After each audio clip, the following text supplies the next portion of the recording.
Yo, what's up mga kabayan? Nandito na ulit ako sa studio. Maraming salamat kay Pao sa pagbigay ng bago kong tangan. Ito yun, yung gabay medalyon, tapos hinaluan niya nito. Kapala, nandito na yung gabay medalyon natin. Papakita ko sa inyo kung bakit upgraded na ito.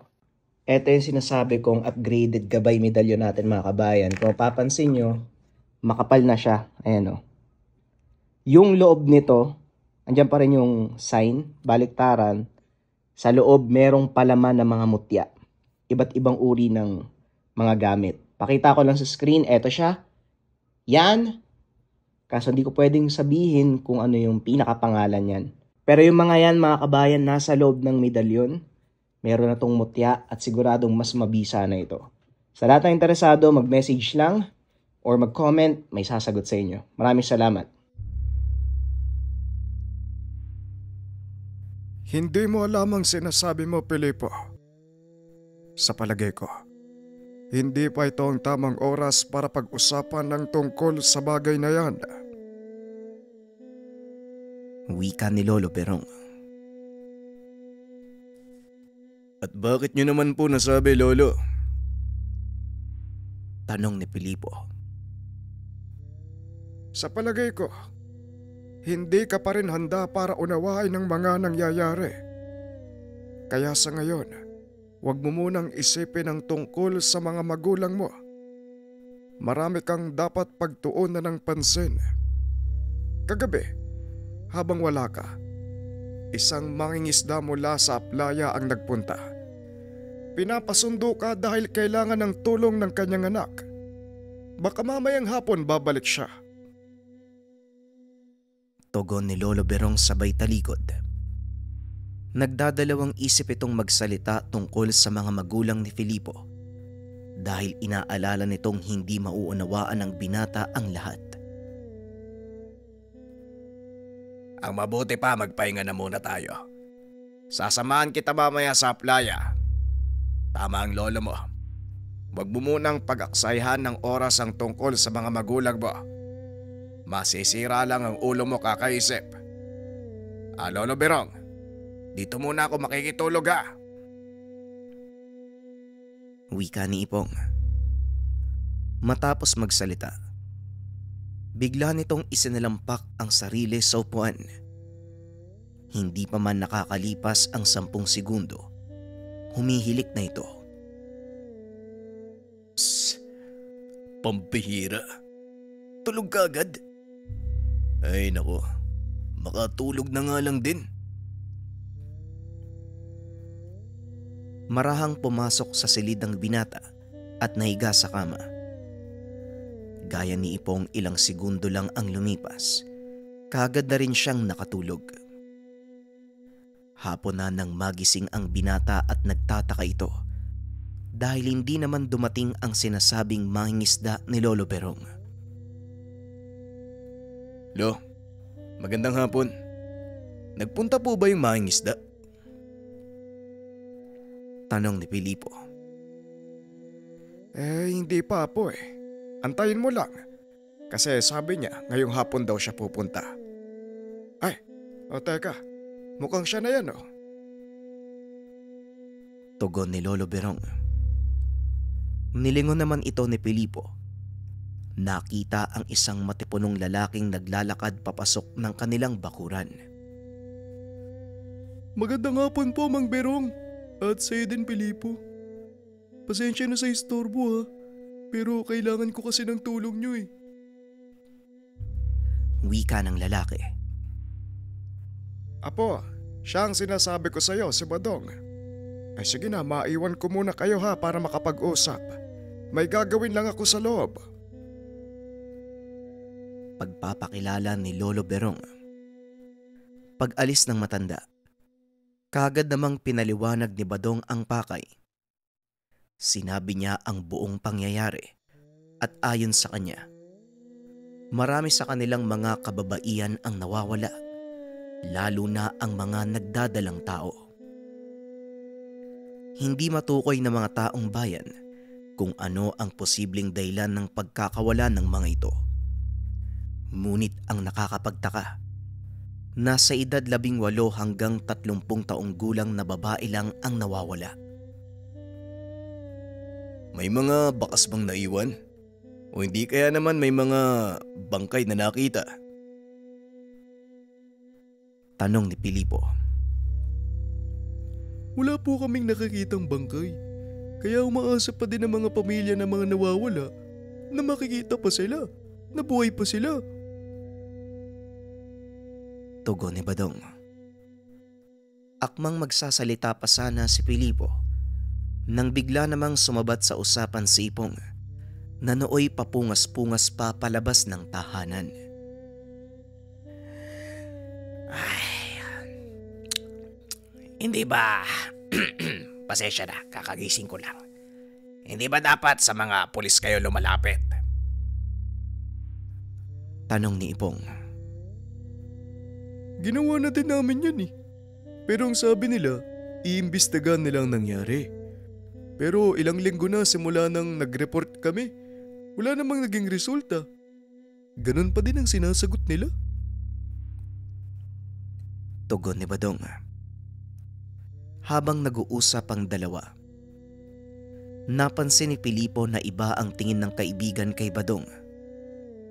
At nang tignan nito ang kamay ni Ipong, laking gulat niya dahil sumenyas ito na umalis. Kagad namang nagpaalam ang binata papasok ng tahanan. Habang papasok ito ng sala, hinila siya ni Lolo Berong. Pasensya na, Apo. Hindi ko rin napansin nung nandoon ako kanina eh. Pero tignan mo kung paanong nagwawala ang langis na nasa bewang ko. Nanlaki ang mga mata ni Pilipo nang makitang kumukulo at umaapaw ang langis sa sisidlan. Hindi po ba nangyayari lang yan kapag merong aswang o masamang elemento sa paligid? Tanong ni Pilipo. Tama ka, Iho. Malakas ang kutob ko na hindi pangkaraniwang tao si Badong. Kaya nga ginising ko si Ipong eh. Siya mismo ang makakapagpatunay nito. Tugon ng matanda. Patuloy na pinagmasdan ng dalawa ang pag-uusap nila Ipong. Hanggang sa tila biglang nakaramdam ng takot si Badong at dali-dali nang umalis. Oh, anong nangyari doon? Parang natakot yata sa'yo ah. Tanong ni Lolo Berong. Tama nga po kayo. May kung ano nga sa taong yun eh. Hindi ko malaman kung bakit siya biglang nataranta at kumaripas ng takbo. Tugon ni Ipong. Kung hindi siya pangkaraniwang tao, bakit kailangan niyang humingi ng tulong sa atin? Hindi ba parang malaking kalokohan? Tanong ni Pilipo. Alam mo, Apo, hindi pa natin lubusang nauunawaan ng lahat. Marahil may malalim na dahilan kung bakit lumapit sa inyo ang taong yon. Kung ano man siya, mas mabuti sigurong tugunin niyo ang paghingi niya ng tulong. Wika ni Lolo Berong. Pinag-usapan ng dalawa ang gagawin at sa pagkakataong iyon, ipinaubaya ni Lolo Berong ang desisyon sa binata. Kinabukasan ay maagang pinunta ng dalawa ang baryo sa Aplaya. Hinanap si Badong. Hindi naman ito gaanong kalakihan, kaya mabilis nila itong natagpuan. Salamat naman at pinuntahan niyo ko. Pasensya na kung bigla akong kumaripas kahapon ha. Natatakot kasi kung masundan ang mga kalaban namin eh. Ang mabuti pa, doon tayo mag-usap sa loob ng bahay. Wika ni Badong. Pagkarating sa loob ng tahanan nito, tumambad sa dalawa ang ilang batang babae. Mga anak mo ba sila? Tanong ni Pilipo. Oo, tinago ko sila sa loob ng bahay dahil sa mga nangyayari. Natatakot ako na baka makuha din sila ng mga aswang eh. Tugon ni Badong. Kung gusto mong tulungan ka namin, magsabi ka ng katotohanan. Anong uri kayo ng nilalang? Wika ni Ipong. Nanlaki ang mga mata ni Badong dahil sa tanong nito. Alam mo na din pala. Mukhang wala na akong dapat itago sa inyo. Sige, sasabihin ko ang lahat. Inanyayaan niya ang dalawang maupo at nagsimulang magsalaysay. Ayon kay Badong, lahat sila sa baryong iyon, mga engkanto. Pinili nilang magpanggap na tao at mamuhay ng mapayapa. Masyadong magulo sa pinanggalingan nilang mundo. Ginagawa silang alipin ng mga mas matataas na uri ng engkanto. At ang kinakatakutan pa nila, ang unti-unting pagkawala ng kanilang mga anak na babae. Sino ang kumukuha sa inyong mga anak? At ano ang ginagawa nila sa mga kababaihan?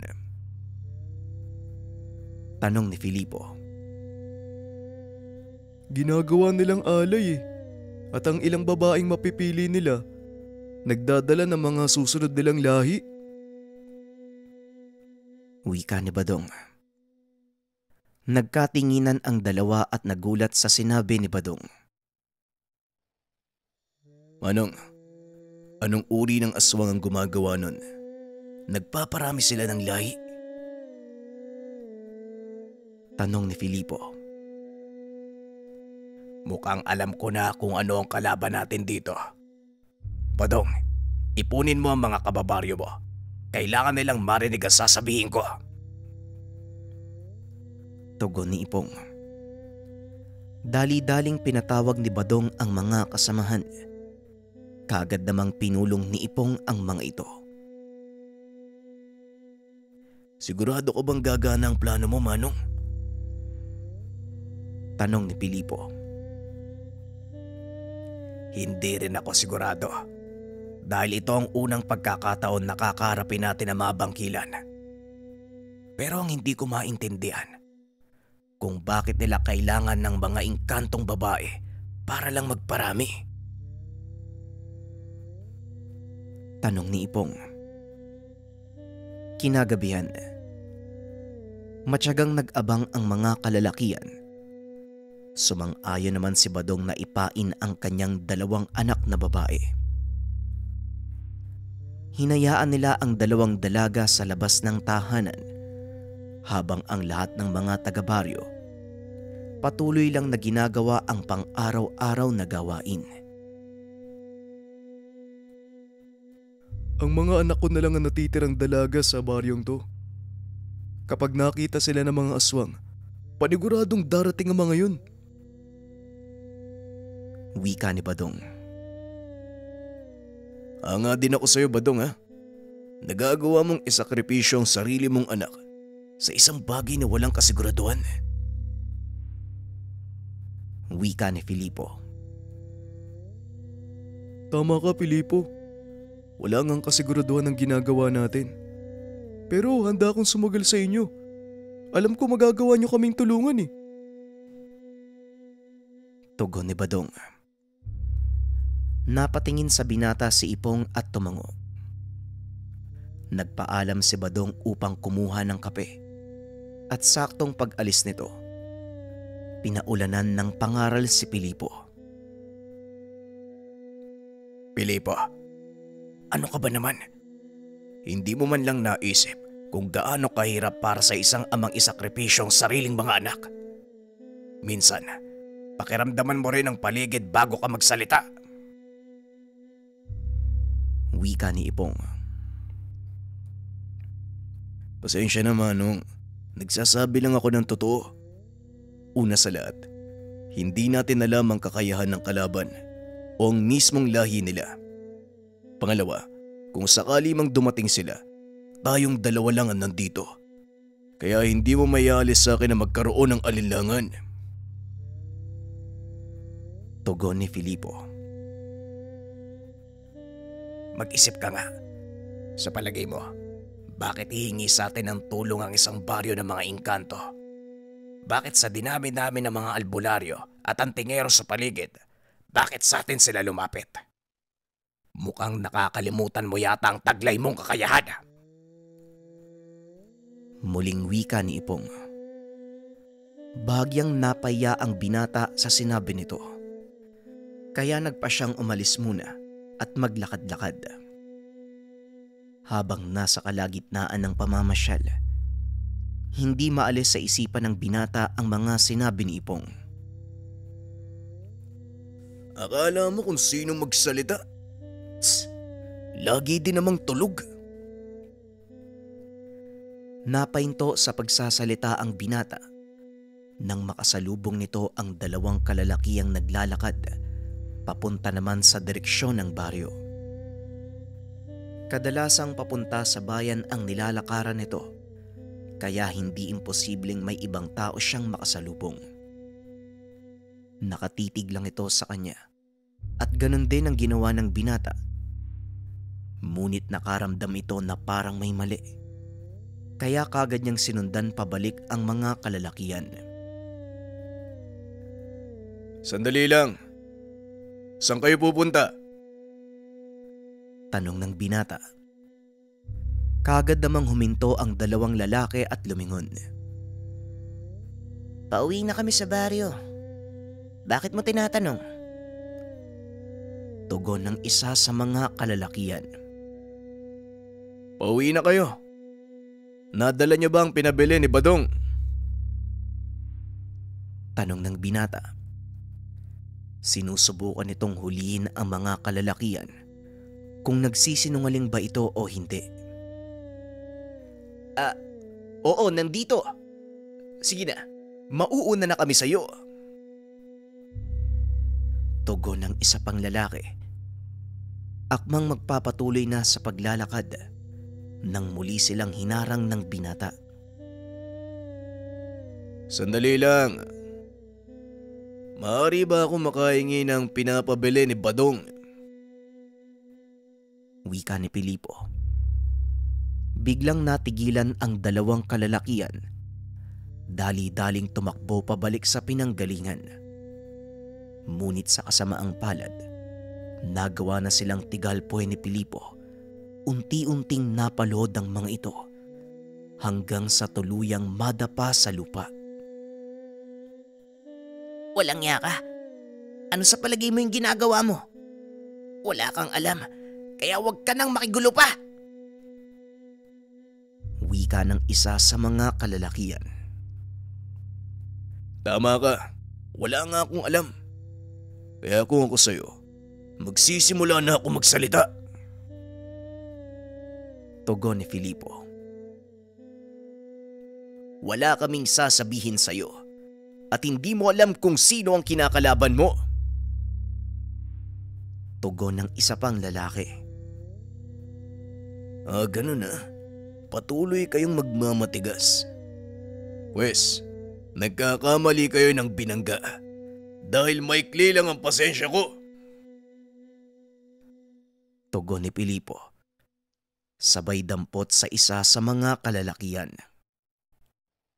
Teka, oy, anong gagawin mo sa akin? Tumigil ka! Wika ng lalaki. Magsalita ka. Ano ang pakay niyo sa baryo? Sabihin mo ang totoo. Baka sakaling magbago pang isip ko. Tanong ni Filipo. Napag-utusan lang kaming magmanman. At sa oras na ito, alam na ng Panginoon namin ang nangyayari. Kaya kung balak mo kaming pigilan, ngayon pa lang sasabihin ko sa'yo, nagsasayang ka lang ng panahon. Tugon ng isa sa mga kalalakihan.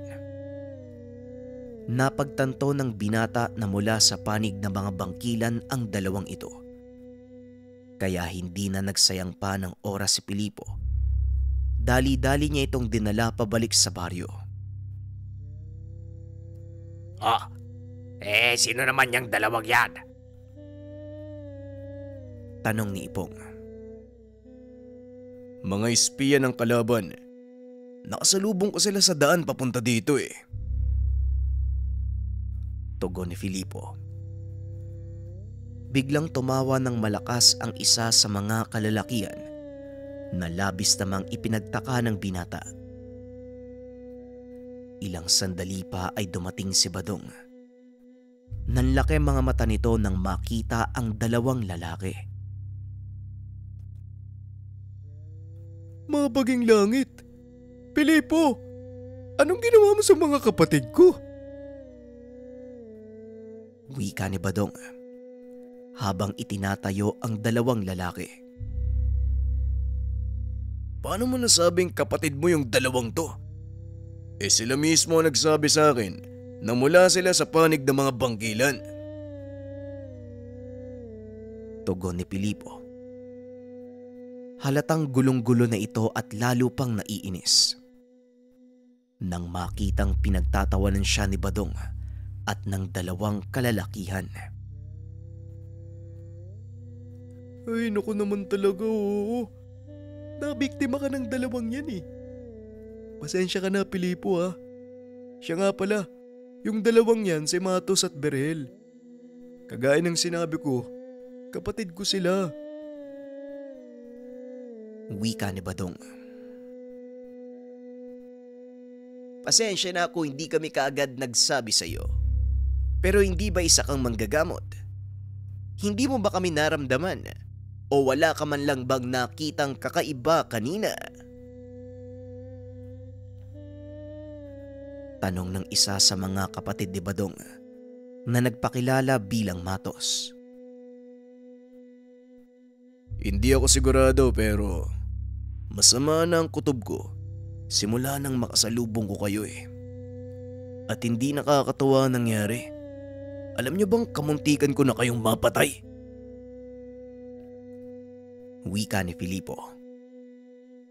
Sa muli, pasensya na kaibigan. Pero nagpapasalamat ako dahil nag-aalala ka sa mga sakop ng aking kapatid. Maraming salamat at nandito ka. Muling tugon ni Matos. Kahit noon pa, hindi ka pa namin nakikita. Marami na kaming naririnig tungkol sa iyo eh. Kaya masaya akong nasa panig ka ng kapatid namin. Wika naman na nagngangarang Berhel.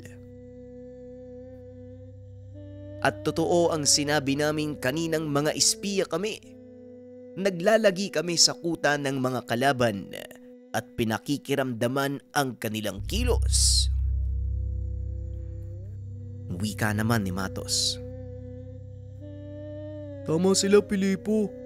At kailangan mo rin malaman na kalahating bangkilan at kalahating inkantong dalawang yan. Maniwala ka o hindi. 5 taon na silang nananatili sa kuta ng mga kalaban bago tuluyang nakatakas. Tugon ni Badong. Kagad namang kinalas ng binata ang Tigalpo. Hinayaang magkwento ang dalawa tungkol sa kanilang pagkatao. Ayon sa mga ito, ang katulad nila ang produkto ng pinagsamang lahi ng mga bangkilan at engkanto. Mabilis silang tumanda at tumihinto ang kanilang paglaki pag umabot na sa hustong gulang ang kanilang mga katawan. Ngunit may mga kaso na hindi maganda ang kinakalabasan at nagiging nakakatakot na halimaw ang mga anak na mula sa pinaghalong lahi. Ito ang dahilan kung bakit namin kailangang pigilan si Matiyas. Ginagamit niya ang mga nalikhang nilalang para manakit at manggulo sa mundo ng mga engkanto.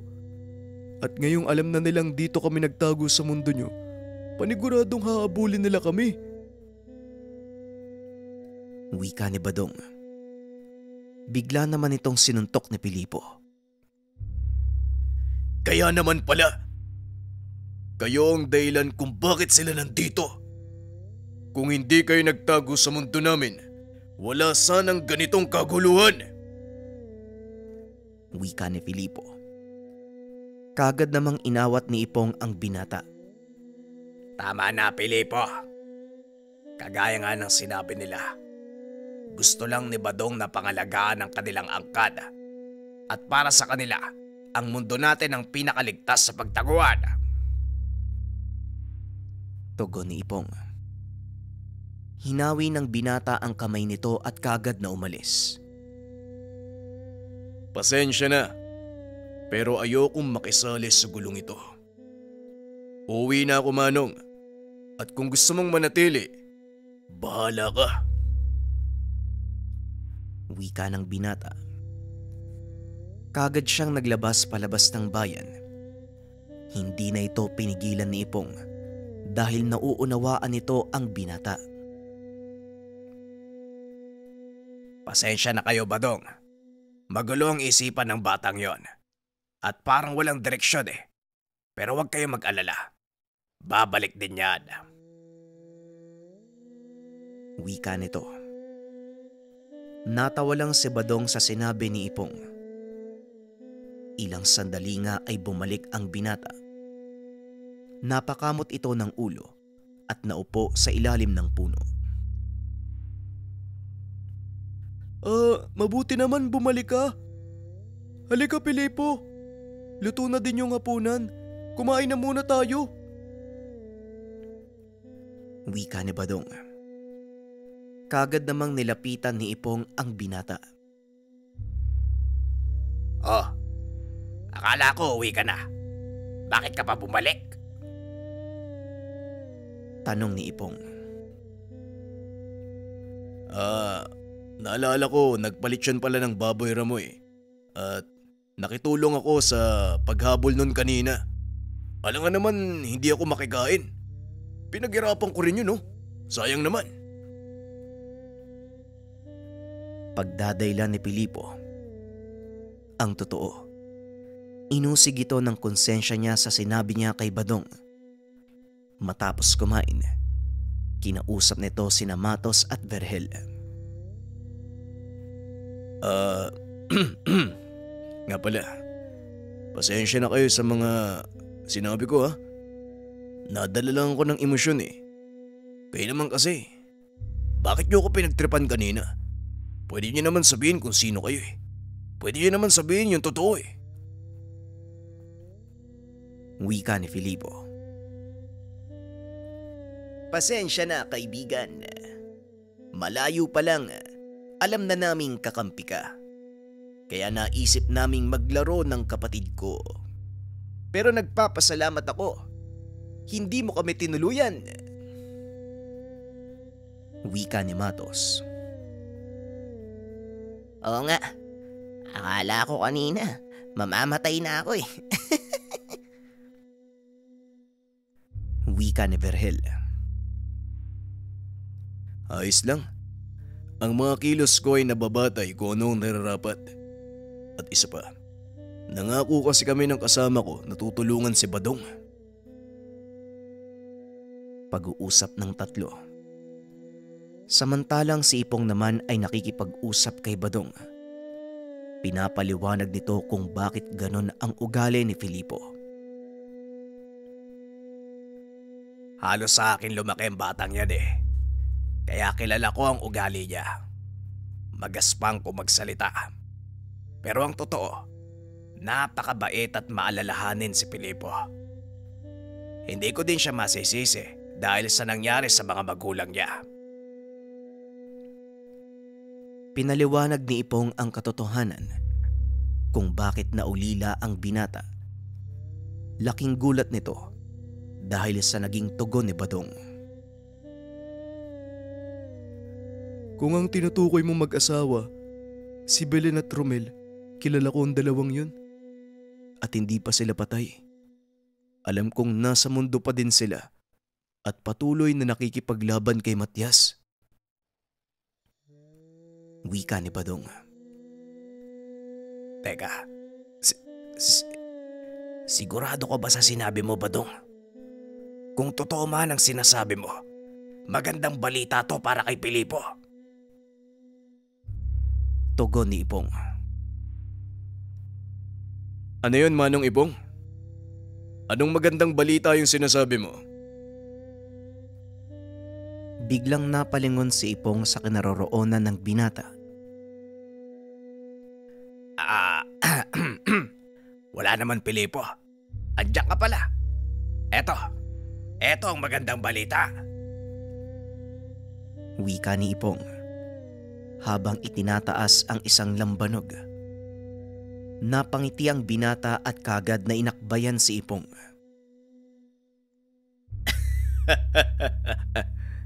Mukhang masarap nga yan ah. Tara, simulan na natin. Tugon ni Pilipo. Masayang nag-iinuman ang mga kalalakian nang biglang dumating ang isa sa mga kasamahan ni Badong. Meron itong binulong sa kanya. Sana lang hindi pa kayo lasing. Sa sobrang pagsasaya, nakalimutan natin may mga kalaban pala tayong inaantay.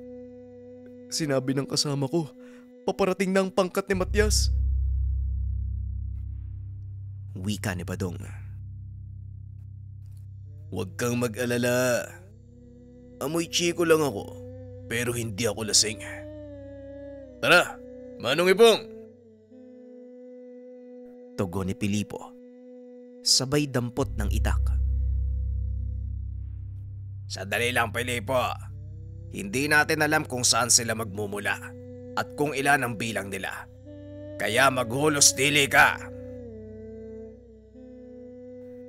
Wika ni Ipong. Nagsinde ng sigarilyo ang binata. Nagpatuloy sa paglalakad palabas ng kubo. Tama nga ang sinabi mo, no? Matigas nga yung ulo ni Pilipo. Pero kakaibang enerhiyang nararamdaman ko sa kanya. Wika ni Badong. May nakatagong lakas ang binatang yan. At sa pagkakataong ito, mukhang lalabas ang kakayahang iyon. Tara, sundan na natin. Wika ni Ipong. Nakita nila ang binatang nakatayo sa daan. Nakatitig ito sa iisang direksyon habang hawak ang itak. Tumayo si Ipong sa tabi nito habang pinakikiramdaman ng binata. Sa pagkakataong iyon, ramdam niya ang kakaibang enerhiya mula kay Pilipo. Mag-iingat kayo dahil maaaring kasama sa pagsalakay si Matias. Wika ni Badong. Pwede mo bang ikwento ang tungkol sa Matias na yan? Sa totoo lang, wala akong ideya kung sino siya. Tanong ni Pilipo. Pinaliwanag ni Badong ang tungkol sa kanilang kalaban. Ayon kay Badong, sinaunang aswang si Matias. Nabuhay ito ng daang taon. Kinakatakutan ng mga sinaunang Pilipino ang lahi nito. Isa ang mga bangkilan sa pinakamatandang lahi ng aswang. At dagdag pa ni Badong, walang kakayahan ang mga babaeng bangkilan na magdala ng sanggol sa sinapupunan. Kaya ginagamit nila ang mga dalaga upang magdala ng kanilang mga susunod na henerasyon. Naipaliwanag ko sa inyo ang dahilan kung bakit ang mga kababaihan mula sa lahi ko ang ginagawa nilang biyag. Kaya sana maunawaan nyo kung bakit desperado akong pigilan si Matias. Wika ni Badong. Bigla namang nagsalita si Pilipo habang nakatingala. Yung mga bangkilan ba na yan? Nakakalipad ba sila? Napatingin naman sa kanya sina Matos at Vergel. Hindi ah. Walang bangkilan ang may kakayahang lumipad. Maliban na lang kung... Hindi na ituloy ni Matos ang sasabihin dahil biglang bumulusok ang malaibong nilalang papunta sa kanilang kinaroroonan. Kanya-kanyang dapa ang mga ito dahil sinubukan silang dagitin ng nilalang. Ngunit nang mag-angat ng tingin si Ipong, laking gulat nito dahil wala na si Pilipo Napansin nila na parabang nahihirapan sa paglipad ang nilalang. Hanggang sa tuluyan itong sumadsad sa lupa. At nang tignan ni Ipong kung ano ang nangyari dito, nakita niyang papatayo si Pilippo. Anong ginawa mo? At paano ka napunta dyan? Tanong ni Ipong. Sumabit kasi sa damit ko yung kuko niya. Kaya yun, sinakyan ko.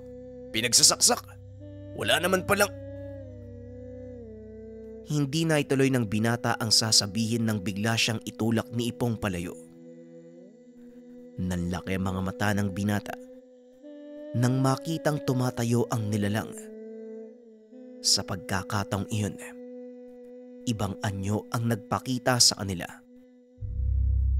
Wala na ang pakpak nito. May katawang tao, ngunit mahaba ang nguso nito at tenga na parabang sa paniki. Mukhang hindi lang bangkila ng kalaban natin dito. Wakwak ang isang to. Kaya mag-iingat kayo. Mabilis kumilos ang nilalang na yan, Pilippo. Kaya wag na wag kang magpapahuli. Wika ni Ipong. Huwag kang mag-alala, Manong. Dahil walang mangyayaring habulan. Tugon ni Pilippo. Sabay sugod sa kalaban. Hindi na kumilos si Ipong at ang iba pa. Hindi ko malaman kung ano yung pinanggagalingan ng lakas ng batang yan eh. Maaari mo bang sabihin sa amin? Tanong ni Badong. Batay sa pagkakalam ko, mutya ng palos ang tangan niya. Pero hindi ko alam kung saan nang gagaling ang pisikal na lakas ng batang yan. Para bang natural ang kakayahan na yon para sa kanya. Tugon ni Ipong. Nagpatuloy sa pag-uusap ang mga ito. Habang pinapanood ang binatang makipagbuno sa kalaban. At ang mas kinatuwa pa ni Badong nang makitang nakangiti si Pilippo habang nakikipaglaban na tila tuwang-tuwa sa ginagawa. Ibang klase yung batang yan ah. Pinapaalala niya sa akin ng kanyang ama, si Romer. Wika ni Badong. Alam mo, hindi ko na naabutan ng mag-asawang yun eh. Total, ikaw ang mas nakakakilala sa kanila. Maaari mo bang ikwento sa akin ang lahat ng tungkol sa mga magulang ni Pilippo? Tanong ni Ipong. Teka, tama ba ang narinig ko? Anak ni Maestro Romer at Maestra Belen si Pilippo? Wika ni Matos. Oo, Matos. At hindi pa alam ni Pilippo na buhay ang mga magulang niya. Kaya hanggat maaari, wag muna kayong magbabanggit ng kahit ano tungkol sa kanila. Pag-uusap ng mga ito. Muling ibinaling ang atensyon sa binatang tila nakikipaglaro sa kalabang aswang. Patuloy lang sa pag-ilag ang binata sa mga atake ng kalaban na parabang sinasadya niya itong mapagod. Hanggang sa tuluyan ng bumagal ang kilos ng nilalang. Isang malakas sa suntok ang binitawan ng binata. Tumama ito sa panga ng nilalang dahilan para mapasubsob ito sa lupa. Nagiyawan si Badong nang makitang hindi na makatayo ang nilalang. Inantay pa ni Pilippo na tumayo ito, ngunit sadyang wala ng lakas ang mga kamay. Ang lakas ng loob mong sumugod. Hanggang dyan ka lang pala. Wika ni Pilippo sa nilalang habang hinihila ito sa buhok. Marahan niyang pinatayo ang wakwak. Binunot ang kanyang itak. Sabay pugot sa ulo nito. Matapos gawin ng binata, bigla siyang nakaramdam ng kakaibang enerhiya na unti-unting pumapasok sa kanyang katawan. Nang lingunin nito ang patay na katawan ng aswang, unti-unti itong natutunaw na tila pumapasok sa kanya ang enerhiyang mula dito. Matapos ay kakaibang lakas ng pangangatawan ang naramdaman ng binata. Hindi maipaliwanag ni Ipong ang nangyayari, ngunit tila naghahanap pa ang kanyang katawan ng kalaban. Magaling iyo. Nagawa mong talunin ang wakwak. Halika na. Kailangan na nating gamutin yung mga sugat mo. Teka. Anong problema, Pilipo? Tanong ni Ipong. Nakita nitong nakatitig lang sa kawalan ang binata. Kulang pa. Kulang pa. Gusto ko pang makipaglaban. Tugon ni Pilipo. Sabay unday ng taga kay Ipong. Nagulat si Badong sa ginawa ni Pilipo, kaya sinubukan nila itong awatin. Ngunit sadyang napakalakas nito at hindi nila magawang lumapit. Huwag kayong lalapit. Delikado ang hawak niyang itak. Maaari kayong mamatay. Dinasalang talim ang sandatang yada. Nalasing siya sa kapangyarihan ng aswang. Isa lang ang paraan para mapigilan siya. Wika ni Ipong. Sinabihan nito si Badong na maghanda ng pamalo, sabay bato ng panggapos ng dasal sa binata. Hindi ito makakilos. Kagad namang kinuha ni Badong ang pagkakataon upang paluin ito sa likuran, dahilan para mawalan ng malay ang binata. Nakakatakot talaga yung anak ni Romer at Belen. Hindi ko akalaing mamamana niya ang kakayahan ng ama. Wika ni Badong. Sa pagkakataong ito, pinaliwanag niya kung anong klaseng mga tao ang magulang ng binata. Walang kasing bait ang mag-asawang yun. Kahit kailan, hindi nila binigo ang mga nilalang na humingi ng tulong sa kanila. Wika ni Badong. Habang pinapasan papasok ng kubo ang walang malay na si Pilipo. Bata pa ako nung unang makita sina Maestro Romer at Maestra Belen. Ngunit maging ako, nakita ang kakayahang taglay ng mag-asawa nang minsang salakay ng mga tikbalang ang aming pamayanan. Wika ni Matos. Si Maestro Romer ang tumalo sa isang hukbo ng mga tikbalang. At simula nun, nagpa siya kaming magkapatid na maging tagasunod niya. Tugon ni Berhel. Walang kaalam-alam si Ipong na ang mga inkantong tinulungan nila konektado pala sa mga magulang ni Filipo. Na parabang sinadya ng panahon at pagkakataong magtagpo ang landas nila Filipo at Badong. Kinabukasan, nagising ang binata sa loob ng kubo at pagmulat ng mata nito, ang mukha ng anak ni Badong ang unang nasilayan. Teka, anong nangyari? Asan ako? Patay na ba ako? Tanong ni Filipo. Nagdidelirio ka pa din ba? Uy, buhay ka pa? Tugon ng dalaga. Hindi pa makatayo ang binata dahil sa sobrang panghihina at medyo nahihilo pa din ito. Sa palagay ko, nasa langit na ako eh. May anghel sa harapan ko eh. Anong pangalan mo? Wika ni Filipo. Bagyang nainis ang dalaga dahil biglang hinawakan ni Filipo ang kamay nito. Ay naku, lango ka pa nga sa alak. Ayan kasi, hindi titigil hanggat may inumin. Parang ewan tuloy, diyan ka na nga. Matulog ka na lang muna. Baka sakaling magkatotoo yung panaginip mo. Wika ni Mira. Dali-dali itong lumabas sa kubo. Bigla niyang nakasalubong si Ipong. O Mira, kumusta naman ang bayani mo? Tanong ni Ipong. Ayun, mukhang nagdidiliryo na. Nakakainis eh. Kung ano-ano yung sinasabi. Kesyo nasa langit na daw siya. Basta nakakagigil. Para siyang si tatay pag nalalasing eh.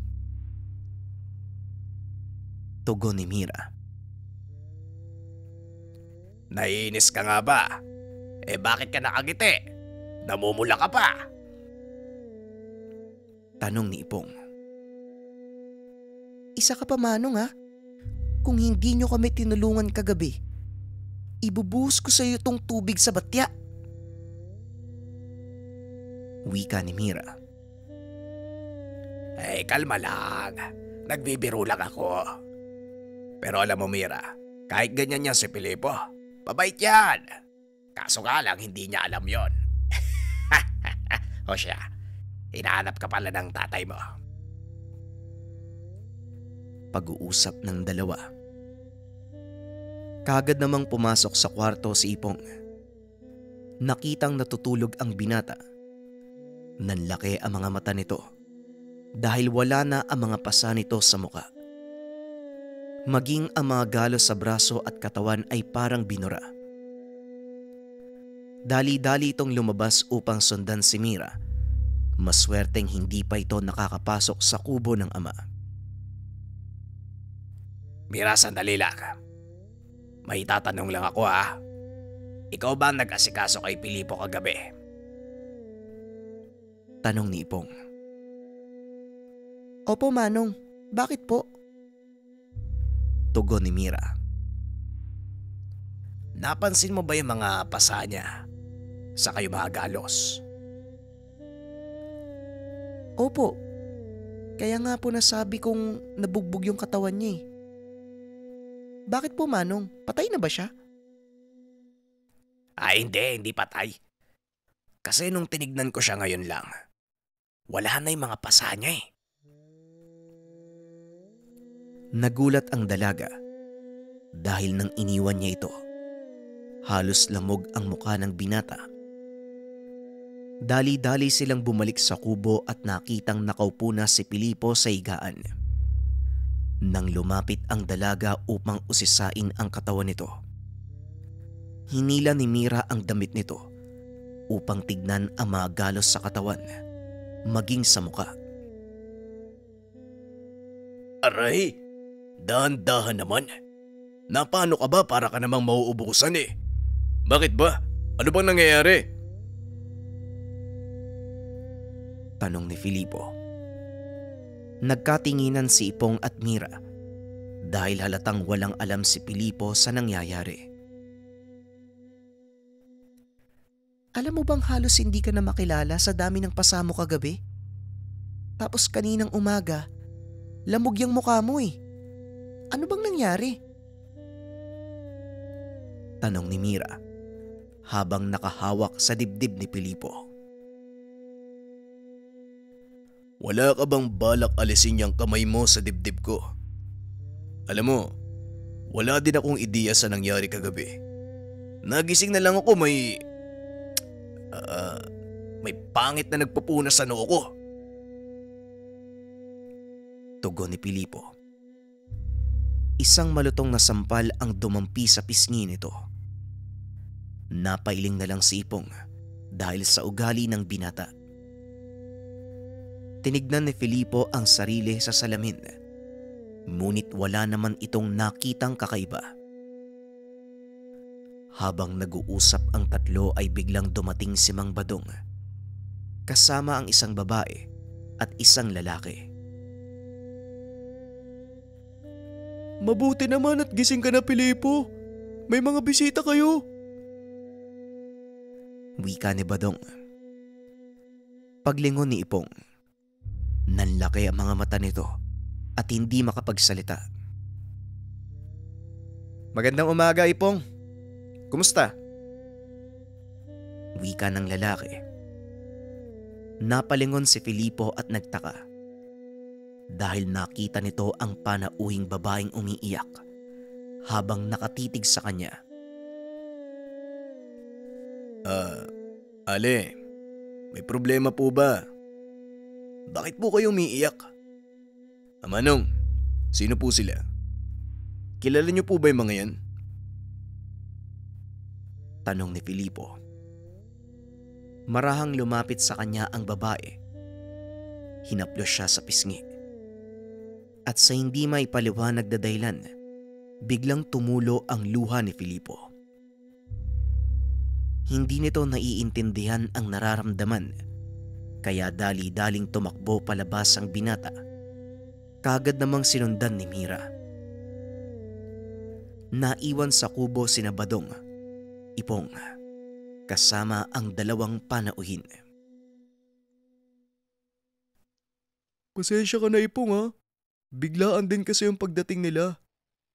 Isa sa mga espiya ko nakapagsabi sa kanilang nandito kayo.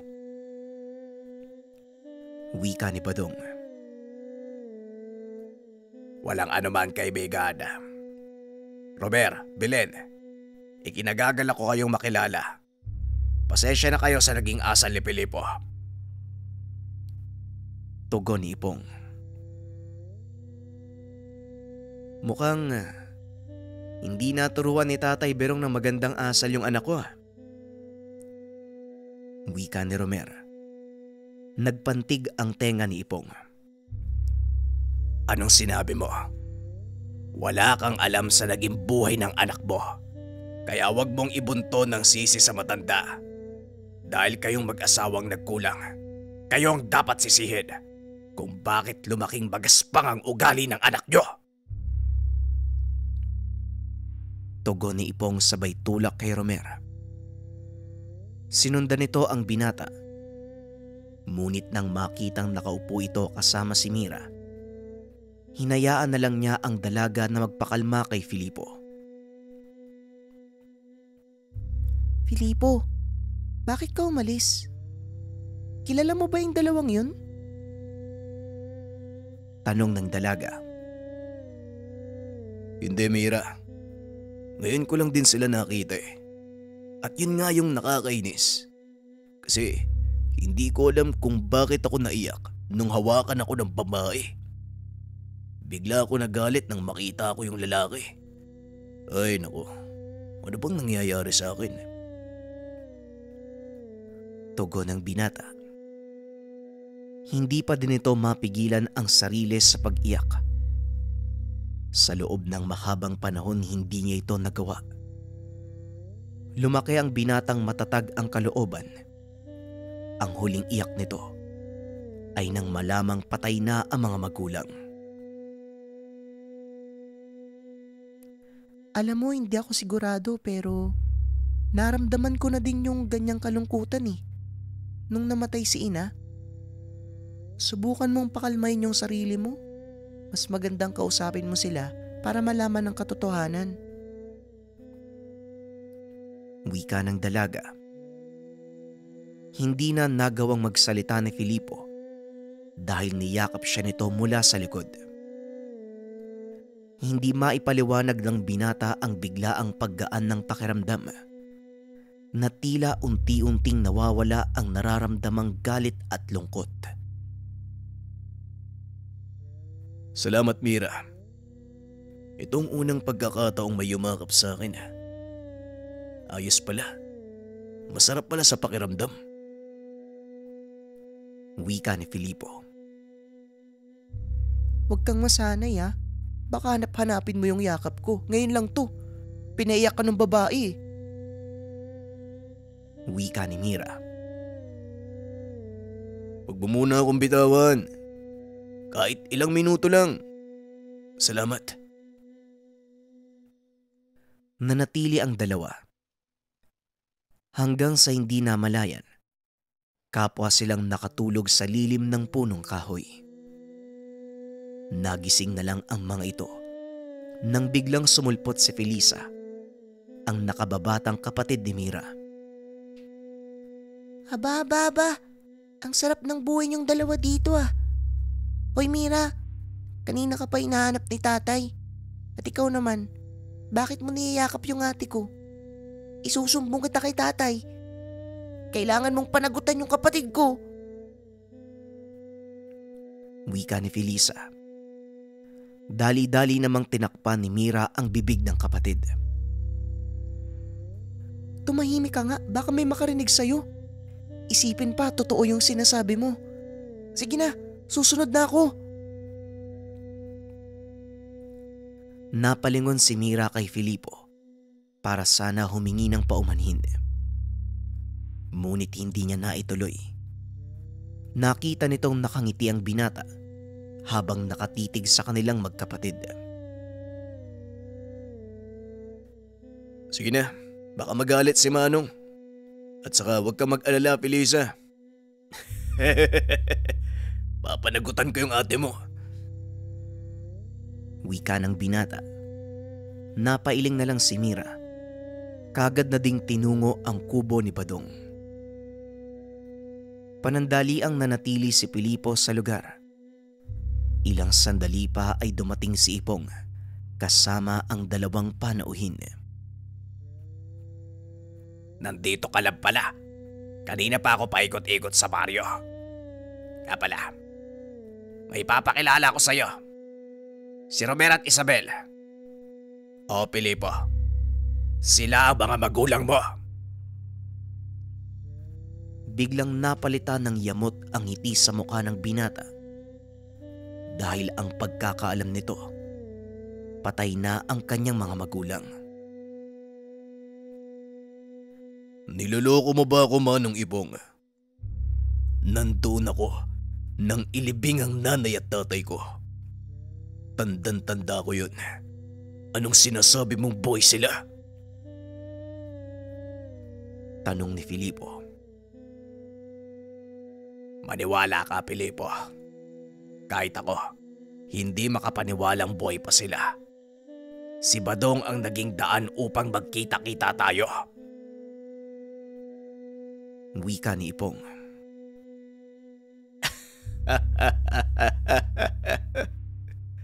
Naniniwala ka sa mga sinasabi ng inkantong yun. Malay natin, baka nililin lang ka lang. At itong dalawang to, pakawala na mga kalaban. Wika ni Filipo. Akmang magsasalita pa sana ang babae, ngunit biglang umalis si Filipo. Laking gulat nito nang bigla siyang suntukin ng lalaki. Ganyan ka ba pinalaki ng lolo berong mo? Wala kang respeto. Wika ni Romero. Walang yan to ah. Sino ka sa palagay mo para suntukin ako? Tugon ng binata sabay sugod. At sa isang suntok, nagawa nitong pabagsakin si Romero. Wala kang inambag sa buhay ko, kaya wala kang karapatang saktan ako. At isa pa, huwag mong pagsasalitaan ng masama ang lolo ko dahil siya lang ang nagpalaki at nagpamulat sa akin sa katotohanan ng mundo. Wika ni Filipo. Unti-unting tumayo si Romero.